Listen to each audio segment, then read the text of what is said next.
할렐루야. 네, 지난주에 할렐루야에 대해서 배웠죠. 네, 할렐루야는 하나님의 공의와 하나님의 심판을 찬양합니다.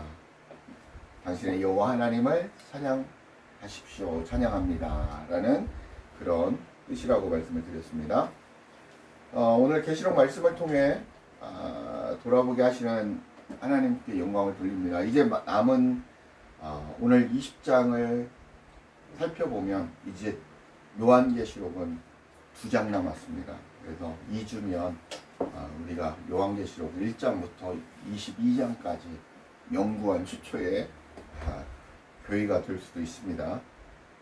아무튼 지난주 우리는 19장을 통해서 기억나십니까? 19장이 어떤 내용이었습니까? 어린 양의 혼인잔치에 참여하는 신부가, 거룩한 신부가 되어야 된다고 살펴보았습니다. 그렇지 않으면 사단의 세력과 함께 새들의 먹이가 되고, 그죠?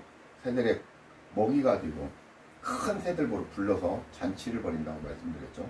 그리고 불못에 던져진다고 말씀하고 있습니다. 자, 오늘은 우리가 주 예수 그리스도와 함께 1000년 동안 다스리는 천년왕국에 대해서 알아볼 것입니다. 그리고 우리가 많이 들었던 백보자 심판, 그게 어떤 내용인지 성경에서 어떻게 얘기하는지 알아보도록 하겠습니다. 그래서 오늘 제목은 천년왕국. 원래는 천년왕국이라는 말은 있을까요? 없을까요?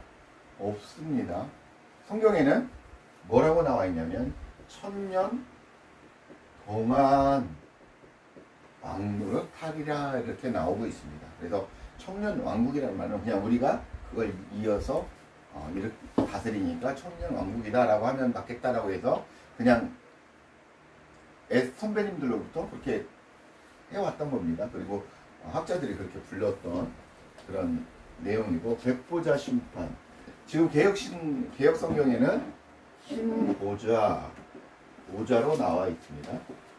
흰 보자나 백보자나 그 의미는 같은 거니까 그렇게 알고 계시면 됩니다. 그리고 이제 말씀을 들어가기에 앞서서 우리가 천년왕국이 예수님의 재림이 전이냐 후냐 어떠냐에 따라서 크게 학자들이 그리고 교리가 각 교단별로 이제 다르죠. 그래서 예전에는 그래서 크게 전천년설, 후천년설, 무천년설 크게 세 가지로 나뉩니다. 그래서 여러분들이 이 정도는 알고 계셔야 되기 때문에 그래서 예수님이 재림이 언제냐 거기에 따라서 천년왕국을 기준으로, 이제 천년이죠. 천년왕국을 기준으로, 천년 동안 다스리는 기간을 기준으로 예수님의 재림이 1000년 전에 오면 전천년설입니다. 그리고 예수님 재림 후에 천년왕국이 이루어진다라는 그런 얘기죠. 그리고 후천년설이라는 천년왕국이 있은 후에 예수님이 오신다. 천년왕국 후에 온다. 그게 후천년설이라고 합니다. 그러면 무천년설은 뭐냐? 예수님의 초림부터 예수님의 재림이라고 할게요. 강림이라고도 표현을 하고 하는데 예를 들어서 여러분이 알고 있는 그 단어로 재림이라고 하면 재림까지의 시간을 1000년이라는 상징적인 숫자로 표현하였다. 그래서 예수님 재림부터 지금 앞으로 예수님이 예수 그리스도가 오시는 그날까지가 1000년, 지금 우리가 살고 있는 시대가 1000년 왕국 시대다. 이렇게 말씀하고 있습니다. 그래서 예전에는 전천년설, 후천년설, 무천년설 이게 누가 오르냐 강론을박이 많이 있었는데, 근데 지금은 이게 이제 약간 오류가 있다라고 해서 대부분 학자들이 요즘 개혁주의 신학을 하시는 모든 교회들이 무천년설, 그리고 우리 장로교에서도 무천년설을 주장하고 있습니다. 그래서 이렇게 되어 있다라는 부분을 우리 여러분들은 알고 계시면 되고, 오늘 20장 내용은 1절에서 6절까지는 그리스도와 함께 더불어서 몇 년 동안? 1000년 동안 왕노릇 한다라는 내용입니다. 그리고 7절에서 11절인가요? 10절까지는 곡과 마곡의 전쟁에 대해서 다시 나옵니다. 그리고 마지막 11절에서 15절까지는 흰 보좌에서 크고 흰 보좌에서 심판을 하시는 예수님의 모습을 나타내고 있다. 이렇게 보시면 됩니다. 내용은 이렇게 들어갑니다. 자, 그러면 한 절씩 한번 살펴보도록 하겠습니다. 1절 한번 읽어주십시오. 또 내가 보니 천사가 무저갱의 열쇠와 큰 쇠사슬을 그 손에 가지고 하늘로부터 내려와서 2절까지 용을 잡으니 곧 예뱀이요 마귀요 사탄이라 잡아서 1000년 동안 결박하여 이제 다른 환상을 보게 된 거죠. 또 내려와 또 내가 봄에 천사가 요한이 또 다른 환상을 봅니다. 천사가 어디로부터 내려옵니까? 하늘부터 내려오는데 무엇을 가졌습니까? 무저갱의 열쇠와 큰 쇠사슬. 예, 천사가 가진 것은 무저갱의 열쇠, 그 다음에 큰 쇠사슬을 가지고 왔습니다. 근데 2절에 나오죠. 왜 이걸 가지고 내려왔냐는 겁니다.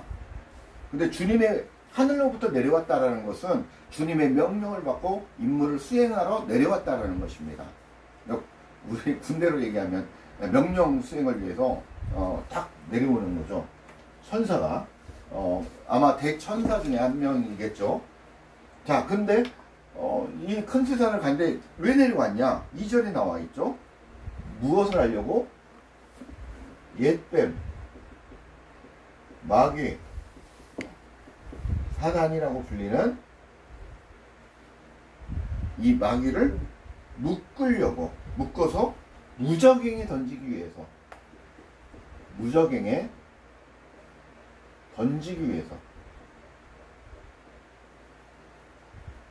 천사가 무저갱의 열쇠와 큰 쇠사슬을 가지고 내려왔는데 2절에 보면 옛뱀이라고 여기고 마귀라고 여기고 사단이라고 여기는 태초부터 아담과 하와로부터 그 꼬셨던 그 마귀를 잡아서 결박을 해서 어디다 던진다? 3절에 보면 무저갱에 던지려고 한다.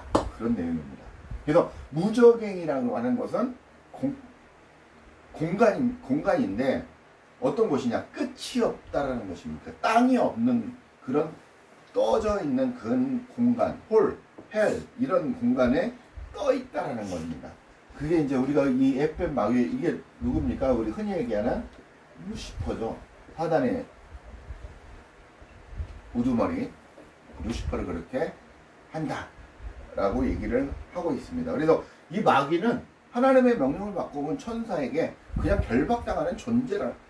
사약을 받아라. 옛날 왕을 보면 왕의 명령을 받고 오면 사약을 받아라 하면 무릎 꿇고 받지 않습니까? 큰절하고 그러면서 사약을 마시잖아요. 그런 존재라는 겁니다. 마귀라는 존재가. 여러분이 두려워할 존재가 아니라 과감하게 이기고 이를 떨쳐버리고 제하는 누구의 능력으로? 예수 그리스도의 능력으로 멸할 수 있는 권세를 받은 게 저와 여러분이라는 겁니다. 자, 3절 한번 읽어주십시오.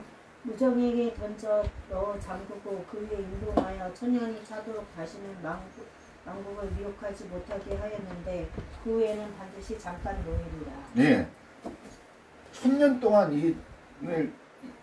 이 루시퍼를 예를 들어서 마귀를 사단을 미혹하지 못하게 누구를 미혹하지 못하게 성도들 하나님이 택한 배역성들을 미혹하지 못하게 그 공간에 하나님이 만드신 그 보이지 않는 그 공간에 잡아서 묶어 두었는데 천년이 차는 때가 되면 잠깐 놓인다라는 것입니다.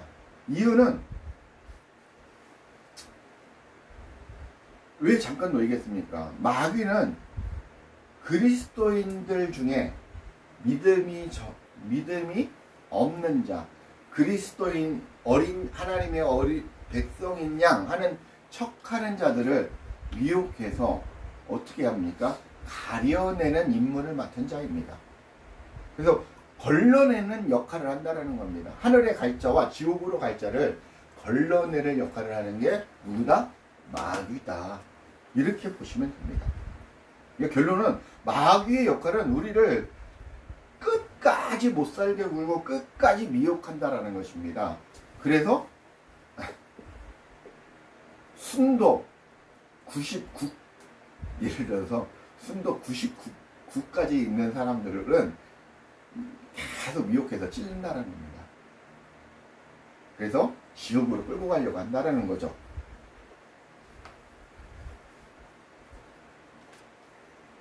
우리는 두려워할 존재가 마귀가 아니고 이 마귀는 그 마귀의 유혹에 미혹을 당하면 안 되는 그런 존재다. 천년이라는 것은 상징수라고 말씀드렸고 하나님의 완전한 때 하나님이 계획하신 뜻하신 그 시간을 말하고 있다라고 볼 수 있습니다. 4절. 또 내가 보좌들을 보니 거기에 앉은 자들이 있어 심판하는 권세를 받았더라. 또 내가 보니 예수를 증언함과 하나님의 말씀 때문에 목배임을 당한 자들의 영혼들과 또 짐승과 그 위생에게 경배하지 아니하고 그들의 이마와 손에 그의 표를 받지 아니한 자들이 살아서 그리스도와 더불어 천년 동안 만물을 다니 그 나머지 죽은 자들은 그 천년을 차기까지 살지 못하더라. 이는 첫째 부활이라. 아멘. 보좌들에 앉은 자들 그리고 심판하는 권세를 받았다고 합니다. 누구입니까? 누구겠습니까? 잘 읽어보십시오. 보좌에 앉은 자들, 보좌들이 앉았다고 합니다. 보좌들 그리고 심판하는 권세를 받았다고 합니다. 바로 그 뒤에 나오죠. 예수를 증언함으로 죽임을 당한 자, 그죠? 보좌들이 앉은 자. 그러면 보좌들의 앉은 자 그리고 뭡니까? 그 심판하는 건데 이들에게는 심판에 하는 권세가 주어졌는데 이들은 누구냐면 거기에 나오는 것 같이 예수를 증언함으로 죽임을 당한 자, 예수 증언으로 죽임을 당한 자가 이 권세를 받는다. 그 다음에 하나님의 말씀 때문에 증거하다 목배임을 당한 자들의 영혼들, 하나님의 말씀 전파하다가 목배임을 당한 순교한 자죠. 순교한 영혼들, 순교자들의 영혼들. 그 다음에 또 뭐라고 나와 있습니까? 세 번째, 이마와 손에 짐승의 표를 받지 않는다.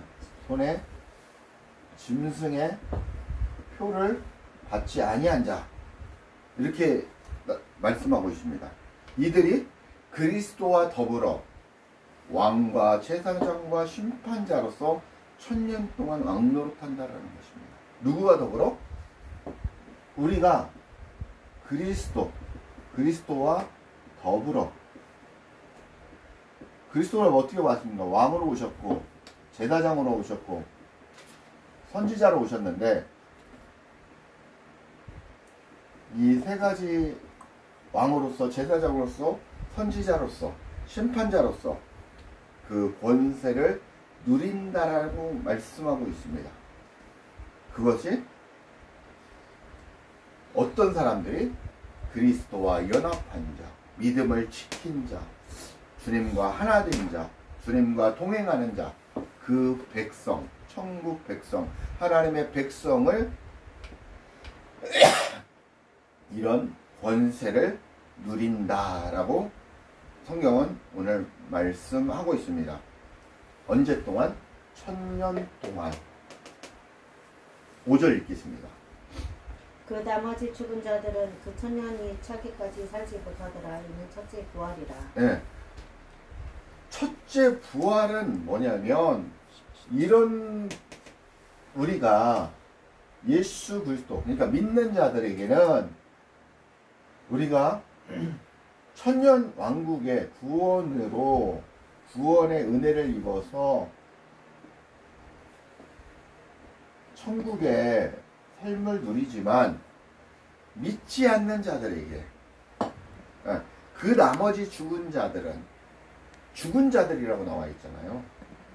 영이 죽어 있는 자입니다. 그래서 어린 양의 혼인잔치에 참여하지 못한 자, 그들은 성경을 죽은 자라고 표현하고 있습니다. 19장에서.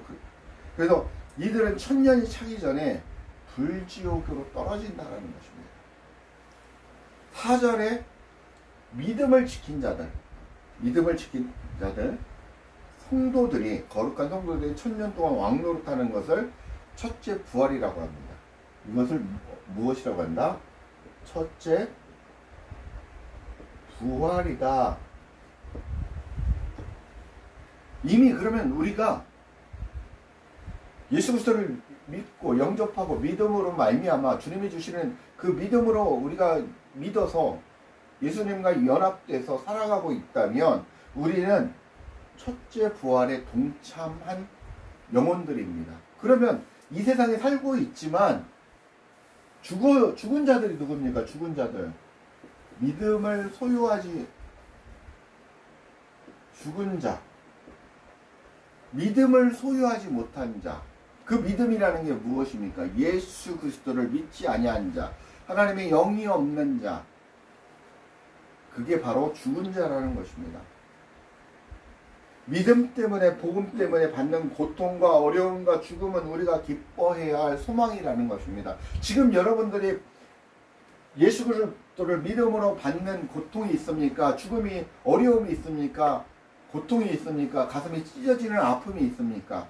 이런 것들은 여러분이 감사와 기쁨으로 여기셔야 된다는 것입니다. 그 증거가 바로 여러분이 첫째 부활에 참여하고 있다라는 것입니다. 첫째 부활에 속한 자라고 성경은 오늘 말씀하고 있습니다. 6절에 한번 보겠습니다. 이 첫째 부활에 참여하는 자들은 복이 있고 거룩하도다. 둘째 사망에 그들을 다스리는 권세가 없고 우리여 그들이 하나님과 그리스도의 장로 제사장이 되어 천년 동안 그리스도와 함께 왕노릇하리라. 네. 믿음을 지킨 성도들, 첫째 부활에 참여한 자들, 우리죠. 여러분과 저죠. 첫째 부활로 하나님과 그리스도의 제사장으로 천년 동안 그리스도와 더불어 왕노릇한다고 재차 강조하고 있는 것입니다. 마귀 사단의 세력을 다스리는 둘째 사망은, 그러니까 둘째 사망은 뭐냐면 우리에게는 첫째 부활이지만 마귀 사단의 세력을 다스리는 둘째 사망. 그러니까 주님께서 마지막 때 멸망을 할 때 마귀 사단의 존재도 불유한 못에 던지는데 그 사망을, 우리가 죽는 그 사망조차도 같이 던져버리신다라는 것입니다. 그래서 그 사망조차도 없는 그런 세상이 된다라는 것입니다. 4절과 5절을 다시 한번 반복해서 첫째 부활에 참여하는 자가 되라고 강력하게 말씀하고 계시다라는 것입니다. 그래서 여러분들은 첫째 부활에 참여한 자가 되라. 여기에서 떠나지 말고 끝까지 지켜라. 믿음을 지켜라. 라고 말씀하고 계신 것입니다. 7절에 한번 읽어보죠. 7절, 8절. 천년이 참에 사탄이 그 옥에서 놓여 나와서 땅의 사망 백성 곧 곡과 마곡을 미혹하고 무와 싸움을 붙이리니 그 수가 바다의 모래 같으리라. 예. 천년이 참에 사탄이 그 옥에서 놓여 그때가 끝이라는 것입니다. 예수님이 오시는 그 천년의 끝자락이라는 것이죠. 그 때에 나와서 땅의 사방 백성 곧 곡과 마곡을 미혹하고 모와 싸움을 붙이리니 그 수가 바다의 모래와 같다라고 말씀하고 있습니다. 그리고 9절에 보면 그들이 지면에 널리 퍼져 성도들의 진과 사랑하는 성을 두름에 하늘에서 불이 내려 그들을 태워버리고, 그러니까 이 마귀의 세력과 세상 왕임금과 7절에서 10절까지는 지금 이제 이 내용은 뭐냐면 계시록 9장에서 14절 15절에 유브라데에 결박한 네 천사를 놓아주는 장면의 내용과 똑같은 내용이고 18장에 바벨론을 멸망시킬 때의 내용과 같은 내용이고 19장에서 아마겟돈 전장에서 와 같은 내용입니다. 그래서 싹 쓸어버리시는 장면을 20장에서는 곡과 마곡의 전쟁으로 표현하고 있다는 것입니다. 7절에 사탄이 놓인다고 말하고 있죠. 사탄이 마지막 사명을 감당한다라는 것이죠.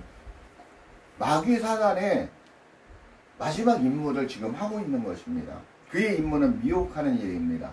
원래 지옥은 사단과 마귀와 그리고 적그리스도를 따르는 자, 거짓 선지자를 위해 만들어 놓은 것이 지옥이었습니다.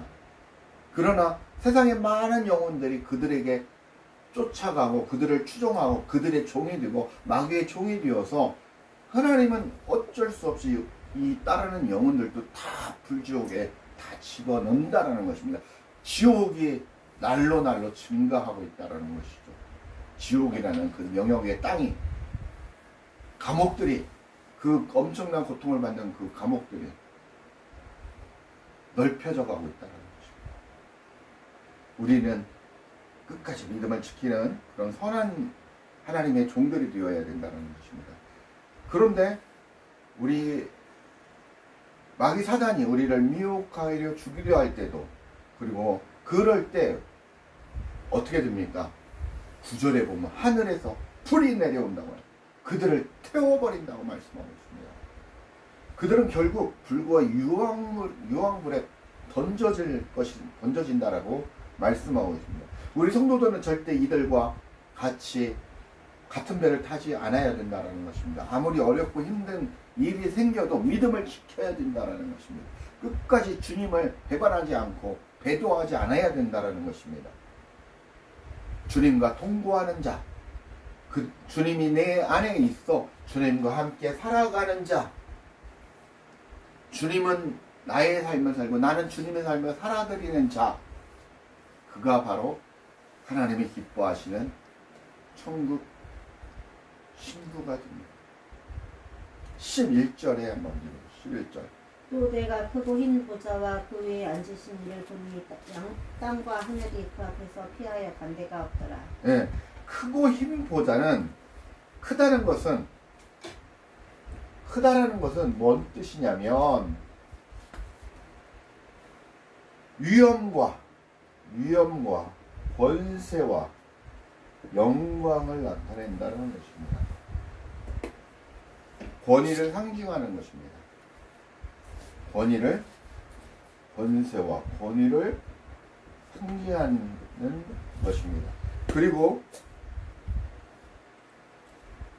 희다라고 하는 것은 희다라고 하는 것은 거룩과 영광과 승리를 상징한다라고 보면 됩니다. 그래서 크고 흰 보좌다라고 하는 것은 그 하나님의 거룩하고 위엄에 있는 권세와 권위가 있으시면서 그 거룩과 영광과 승리하시는 그런 심판의 보좌다라는 얘기입니다. 여기서 여러분들이 먼저 알고 넘어가야 되는 게 뭐냐면 이 요한계시록을 쓴 그 당시 그 시대적 배경은 로마 시대였죠. 그죠? 로마 시대가 그때 로마의 왕을 뭐라고 불렀습니까? 그렇죠. 황제로 뭐라고 부르죠. 황제 사상을 가졌다라는 겁니다. 황제의 그 보좌는 이 황제의 보좌는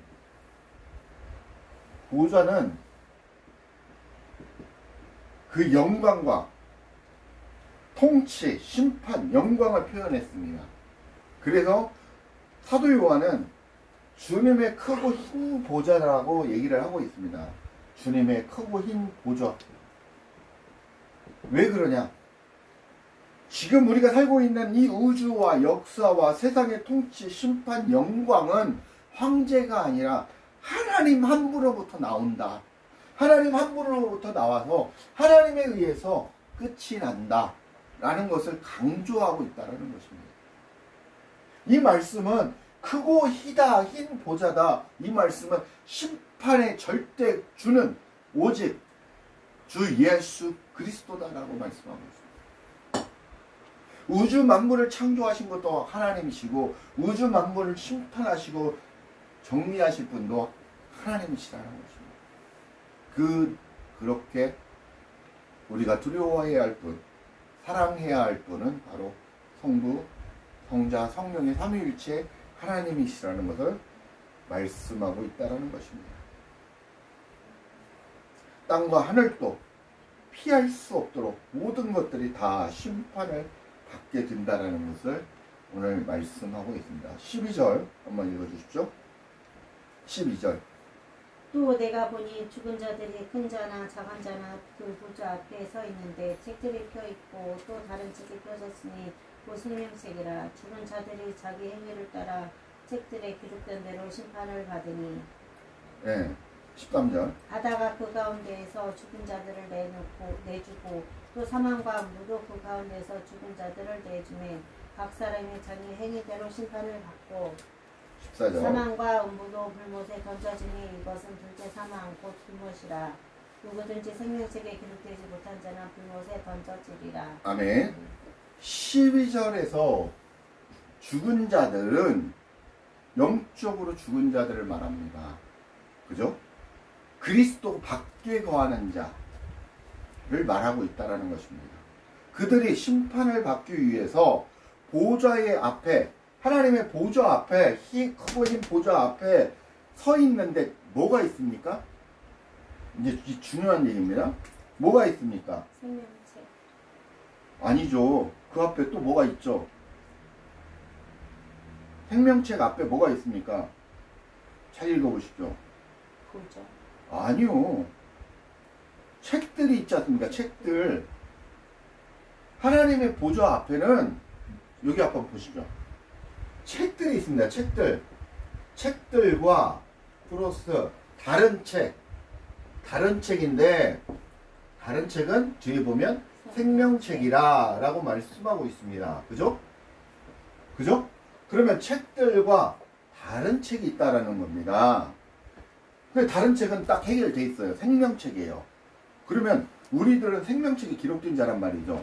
그러면 책들이 무엇이냐? 이걸 알아야 된다라는 거죠.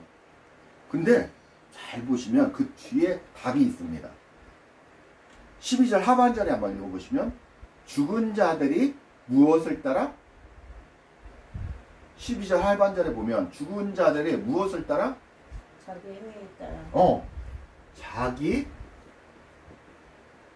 행위를 따라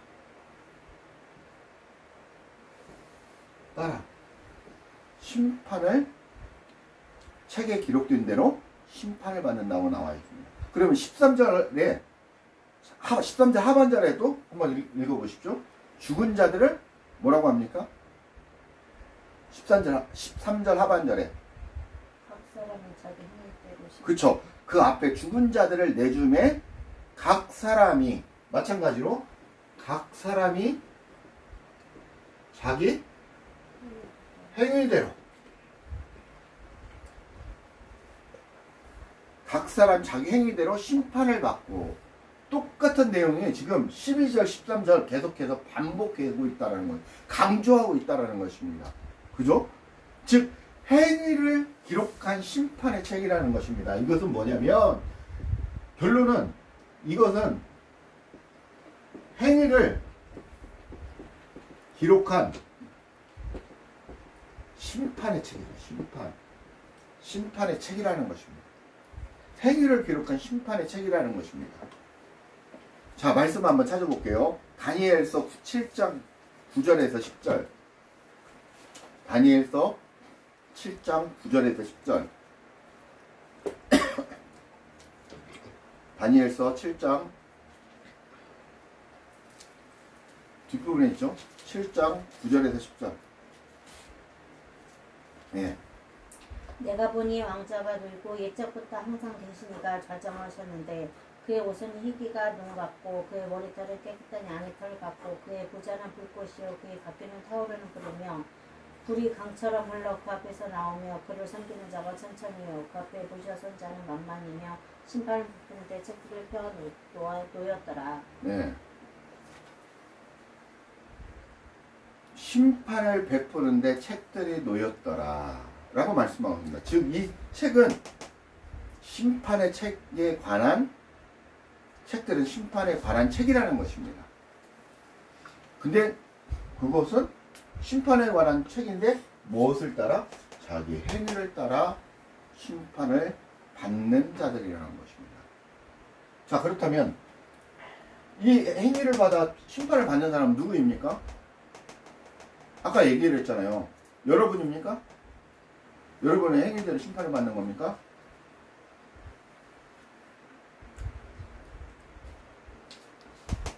죽은 자들이라고 하지 않습니까? 아까 죽은 자들은 행위대로 심판을 받는다고 말씀합니다. 하나님의 보좌 앞에는 책들과 다른 책이 있는데 우리는 다른 책으로 생명책에 기록된 자로 심판을 받지 않고 이 책들의 심판을 받는 것은 죽은 자들은 자기 행위를 따라 심판을 받는다는 것입니다. 우리도 심판을 자기 행위대로 받아 찢어 죽어야 되지만 그럼 그래도 할 말이 없는 자들이지만 누구 때문에? 주 예수 그리스도의 은혜로 우리가 구원을 받는다는 것입니다. 하나님의 은혜가 아니면 우리가 구원을 받지 못하고 저 천국의 삶을 누릴 수 없다라는 것입니다. 마태복음 7장 15절에서 21절에 보면 마태복음 7장 12절에서 21절을 한번 나중에 한번 찾아보십시오. 여러분 다 아는 내용입니다. 나쁜 나무는 나쁜 열매를 맺고 좋은 나무는 좋은 열매를 맺는다는 내용입니다. 열매로서 그 사람을 안다라는 것입니다. 근데 우리는 내 아버지대로 아버지의 뜻대로 행하는 자가 되어야 된다라는 것입니다. 근데 그 내 뿌리가 어디에 있느냐? 내 구원의 뿌리가 어디에 있느냐라는 것입니다. 우리가 나는 포도나무요 너희는 가지니 성경은 말하고 있지 않습니까? 우리는 가지입니다. 근데 우리 가지가 어디에 붙어 있어야 됩니까? 생명을 주시는 그 포도나무에 붙어 있어야 된다는 것입니다. 예수 그리스도에 붙어 있어야 된다는 것입니다. 주님을 붙잡고 있어야 된다는 것입니다. 그리스도의 반석 위에 집을 지어야 된다는 것입니다. 우리의 집은 반석 위에 있어야 된다는 것입니다. 모래 위에 집을 지으면 바람이 불고 창수가 나면 어떻게 된다고 그랬습니까? 무너진다고 그랬습니다. 그래서 지옥으로 가는 겁니다. 그 반석은 누구입니까? 주 예수 그리스도 아니십니까? 그 주님을 반석 위에 그 위에 우리의 삶이 사라져야 된다는 것입니다. 우리의 본체, 진실, 우리의 그 근본은 주 예수 그리스도가 되셔야 된다는 것입니다. 우리 마음 땅의 주인은 누구입니까? 바로 주 예수 그리스도가 되셔야 된다는 것입니다. 그렇지 아니하고는 여러분들은 지옥에 갈 수밖에 없는 그런 존재다. 불구덩이에 들어갈 수 있는 불유한 곳에 던져지는 그런 존재라는 것입니다. 그 거지와 나사로처럼 부자와 나사로처럼 부자가 물 한 방울만 떨어뜨려다오. 그렇게 간절한 부르짖는 것이 바로 두려운 것이 바로 불지옥이라는 것입니다. 기초가 잘못 되었다라는 것입니다.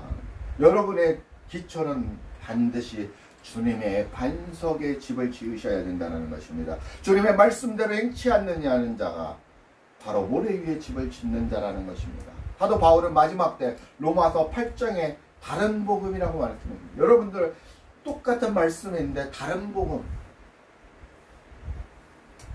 본질, 말씀의 본질에서 떠난 다른 복음, 또는 우리가 예수를 믿는 유대인들처럼, 과거의 유대인들처럼 예수를 믿는데 다른 우상, 축복해 주십시오, 바다의 절하고 우상의 절고 각종 우상 단지들이 쫙 있었지 않습니까? 솔로몬 왕국 때 어땠습니까? 그리스도의 성전에 들어가는 입구에 각 나라의 그 모든 우상들을 다 양쪽에 척들에 우상들을 다 세워놓지 않았습니까? 그게 우리들의 마음 땅의 모습이라는 것입니다. 여러분 예수 믿는다고 합니다. 여러분 마음 땅에 누가 있습니까? 복 주십시오. 복 주십시오. 우리 선조들이 그랬고 우리가 그렇게 살고 있지 않습니까? 기복신앙으로 살고 있지 않습니까? 그게 바로 다른 복음이라는 것입니다. 11조 많이 내면 복 주실 것입니다. 그게 다른 복음이라는 것입니다. 성경에 어디 그런 말이 나와 있습니까? 11조 많이 내면 더 부어주신다고. 그렇게 가르치는 자가 다른 복음을 가르치는 자들이라는 것입니다. 그 복은요, 그 복이 아닙니다. 주 예수 그리스도가 복이라는 것입니다. 그 본질을 알고 가르쳐야 된다는 것입니다. 말씀을 맺겠습니다. 오늘 계시록 20장은 그리스도의 신부로서 믿음과 정절을 지키는 거룩한 성도로서 우리의 마음 땅을 깨끗하게 거룩하게 해나가는 주님과 하나가 되어서 주님의 백성으로 천년 동안 주님과 함께 이 땅을 다스리는 그런 은혜를 받은 자로 그런 삶을 살아가야 된다는 것입니다. 주님의 삶, 왕같은 제사장, 왕이요 제사장의 선지자로서의 그 주님의 삶을 우리가 살아야 된다는 것입니다. 그렇지 못할 경우에는 죽은 자들로서 하나님은 심판을 면하지 못할 것이고 그리고 우리의 결국은 불과 유황불이 된다는 것입니다. 그렇게 처참한 비참한 삶이 안 되려면 우리는 반드시 주님과 동행하는 삶, 반석 위에 집을 짓는 거룩한 하나님의 백성들이 되시길 축복합니다. 기도하시겠습니다. 아버지 하나님 은혜와 사랑을 감사합니다. 하나님, 주님을 잘 믿고 주님의 반석 위에 집을 짓고 주님과 동행하는 삶을 살기를 원합니다. 그래서 구원의 삶을, 천국의 삶을 누리기를 원합니다. 우리가 지금 주님을 잘 믿음으로 우리 현 세상부터 천국의 삶을 누리기를 원합니다. 저희가 지옥의 불구덩이에 떨어지지 않는 그런 백성들이, 그런 제가 되기를 주 예수 그리스도의 이름으로 간절히 원하며 기도합니다. 감사드리며 주 예수 그리스도의 이름 받들어 간절히 기도합니다. 아멘.